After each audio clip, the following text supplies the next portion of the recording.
Dans le monde du soin en France, il y a un mot qu'on entend partout, la bientraitance. Alors qu'est-ce que ça signifie vraiment? Ce n'est pas juste un concept à la mode, c'est toute une approche. On va décortiquer ensemble sa définition officielle et voir comment elle s'applique concrètement.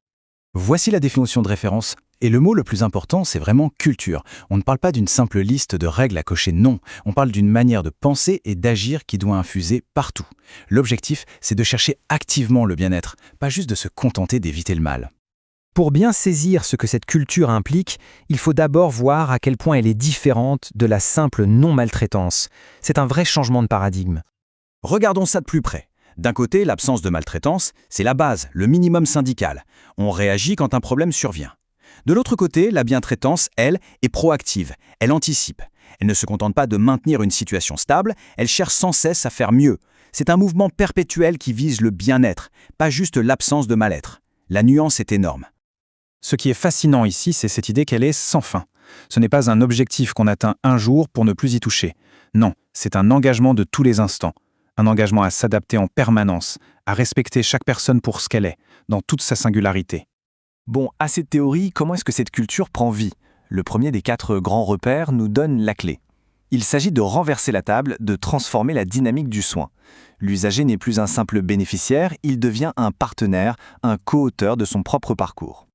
Et comment fait-on de quelqu'un un co-auteur ? Eh bien, ce n'est pas si abstrait, ça suit une logique très claire. D'abord, on informe de manière simple et accessible, ensuite, on écoute. Mais une vraie écoute, pas juste pour la forme. Après, on respecte ce qui est dit, même si ça va à l'encontre de la vie professionnelle, et enfin, on personnalise l'accompagnement. C'est un processus en 4 temps, logique et vraiment puissant.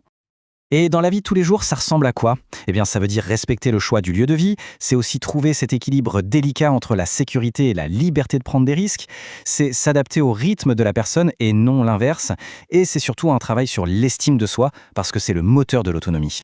Une fois que l'usager est reconnu comme co-auteur, la priorité devient la qualité du lien. C'est le cœur du deuxième repère. Comment on structure la relation entre les professionnels et les personnes accompagnées pour qu'elle soit solide et respectueuse? Un lien de qualité, ça ne s'improvise pas, ça se construit sur des piliers très solides. D'abord, le projet personnalisé, qui sert de feuille de route commune. Ensuite, une communication béton pour éviter les malentendus. Des règles claires, connues de tous, pour créer un cadre rassurant. Et bien sûr, une politique de tolérance zéro face à la violence, avec une analyse systématique si elle survient. Mais attention, l'accompagnement ne se fait pas en vase clos, loin de là. Le troisième repère nous rappelle une chose essentielle, un soin de qualité doit s'ouvrir sur le monde extérieur pour s'enrichir. En regardant ça, on le voit tout de suite. La structure d'accueil n'est qu'une pièce d'un puzzle beaucoup plus grand. La famille et les autres professionnels, les bénévoles, le quartier, tout cet écosystème est vital pour le bien-être de la personne. Alors, pour que cet écosystème fonctionne, il faut être proactif. Il faut aller chercher l'avis des proches, qui est souvent précieux. Rester neutre face aux situations familiales, parfois complexes. Il faut ouvrir grand les portes aux partenaires extérieurs, aider les personnes isolées à retisser des liens. Et surtout, il faut écouter et recueillir les retours de tous ces acteurs. On en arrive maintenant au dernier repère, et c'est peut-être le plus important. Parce que comment peut-on attendre la bientraitance de la part des professionnels si on ne prend pas soin d'eux en premier lieu? Voilà, la phrase est simple, mais elle change tout. C'est une condition sine qua non. Il ne peut pas y avoir une culture de la bientraitance pour les usagers s'il n'y a pas, en amont, une culture du soutien pour les équipes. L'un ne va tout simplement pas sans l'autre.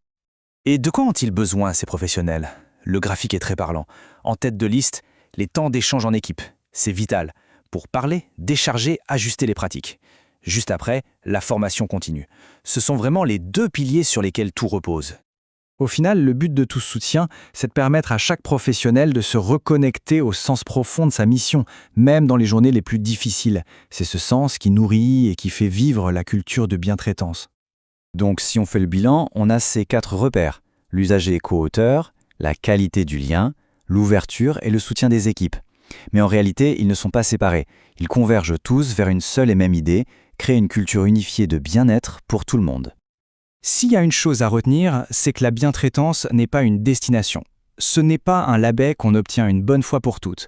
C'est un processus, un aller-retour constant entre la réflexion et l'action. C'est un cheminement permanent. Et tout ça nous laisse avec une question fondamentale.